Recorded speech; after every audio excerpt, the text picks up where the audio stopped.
ज्वाला देवी चन्देश्वरी माताको शक्तिलाई हेर्नुहोस् त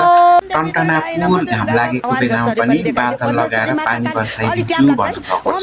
तपाईँलाई कतिको विश्वास लाग्छ त सौदेवी सारा प्रगडसमा त काल्छ अलिअलि ओझेल परेको धेरै होइन ओम देव जस्तो पढ्दै जान्छ बिस्तारी ओम देव रसमा त काली रूप दास त चक चमचकसमा त सौदेवी सारा देवता त प्रगडसमा त ओम देवी रूप दास त चक चमचकसमा त सौदेवी सारा योगिनी महाकाली रक्षासमा त काली रूप दास त चकसमा त कोही कोही पत्रकार बस्दा त छ्याट्टै हुँदैछ कोही कोही अलिकति टाइम लाग्दैछ के इच्छा छैन मलाई तुरन्त मृत्यु लोकबाट दर्शक पनि यतिखेर हल्का बादल पर्न थालिसकेको छ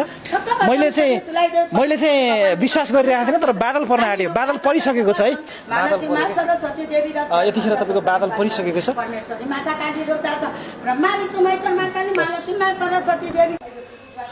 पुरै पानी पर्न आँटिसकेको छ बादल आकाशमा पुरै अघि भर झलमल घाम लागेको थियो भने अहिले चाहिँ पुरै बादल लागिसकेको छ यो मैले देखाउँदैछु तपाईँलाई चमत्कार देखाइदियो परमेश्वरी जसरी पानी पार्यो परमेश्वरी बिन्ती छ भन्ने देवी सब काली देवता ब्रह्मा विष्णु महेश माता हे देवता प्रगट साता काली छ शरीर पानी पार्यो हे देवता प्रगट साता कोटि कोटि प्रणाम छ जसरी पानी पार्यो तुरन्त पानी चेन्ज गरेर पानी पार्यो परमेश्वरी भगवान जुआइदियो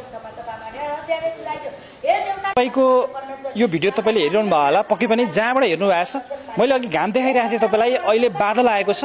उहाँले पानी पार्छु भन्नुभएको छ पानीको लागि पनि म वेटिङमा छु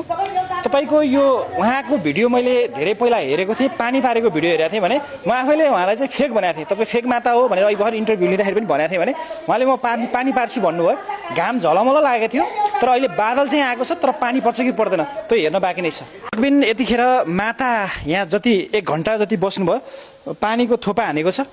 र पानी पर्छ भनेर अझै पनि भित्र बसेर पनि माताले जप गरिरहनु भएको छ जपिरहनु भएको छ भने पानीको लागि हामी वेटिङमा छौँ पानीको छिटा चाहिँ हानेको छ होइन तर अब पानी पर्छ कि पर्दैन मजाले गटट पानी पर्छ कि पर्दैन त्यो हेर्नको लागि हामी वेटिङमै छौँ माताले भित्र बसेर पनि जपिरहनु भएको छ